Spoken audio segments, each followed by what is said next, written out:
આ લોકોના રિલેટિવ્સના એવું કહે છે પહેલાં અંદર બેનને લઈ ગયા છે.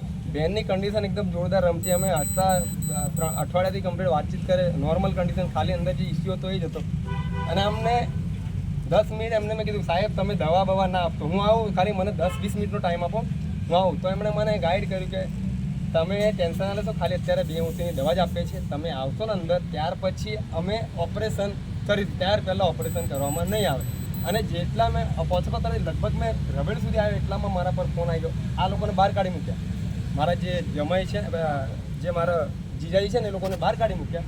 અને એ લોકોએ ડાયરેક્ટ અંદર ટેલિસ્કોપ નાખીને કપડું કાઢી નાખ્યું. એટલે આ થોડું ત્યાંથી ફાટી ગયું. એટલે પાછો ત્યાં આવતા ફોન આવી ગયો કે તમારે બેનની સિસ્ટરની બહુ ખરાબ ક્રિટિકલ કન્ડિશન છે, એને સર્જન પાસે ટ્રાન્સફર કરવું પડે. તો એમને મેં કીધું તમને ના પાડી દીધી, અને આપણે સર્જનને સાથે રાખવાના, તમે 3 સર્જન અહીંયા હતા તો તમે ગયા કઈ, અને તમે કર્યું કેમ? આ બધી ચીજ ઘટનાની ચર્ચા કરી. એમણે એવું કીધું કે આ બધી વાત કરવાનો સમય નથી, એમની પાસે અત્યારે 2 જ કલાકમાં ઓપરેશન થવું જ જોઈએ એમ. એટલે તમે મને અમારું કોઈ લેખિતમાં નહીં લીધું. એમને કીધું હું ડાયરેક્ટ લઈને આવું છું, મારી જવાબદારીથી લઈ જાઉં છું માસ સર્જિકલમાં, તમે ત્યાં આવો સીધા. એટલે એમને ડાયરેક્ટ અહીંથી ઉપાડી માસ સર્જિકલમાં આવ્યા. ક્યાં કોઈ સુવિધા કશું નથી, નીચે બોડી મૂકી હતી. અમે લોકો બધા લઈને ઉપર બીજા માળે ચડ્યા, બધું લઈને ઉચકીને. ત્યારે બેબીની જે છોકરીની કન્ડિશન એટલી ખરાબ હતી, એટલી બૂમો પાડે, શું કરીએ અમે, અમારાથી કશું ના થાય ને. અંદર પાઇપ નાખી દીધી, એટલે અંદર આટલું ફાટી ગયું, એટલે બહુ ખરાબ હાલત થઈ ગઈ.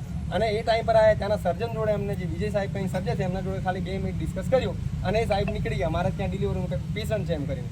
પછી એમને એ બધી જવાબદારી એ લઈ લીધી. મેં કીધું સાહેબ તમારા સમક્ષ તો તમે કીધું હતું કે ઊભા રાખીને અમે ઓપરેશન કરાવીશું, ભાઈ તમને પૂછ્યા વગર બી ડેડ બોડી બેનને ટ્રાન્સફર કરી દીધી. અત્યારે તમે આ રીતના તમે ભાગો તો ના ચાલે. એટલે ભાગી ગયા. પછી ફોન પર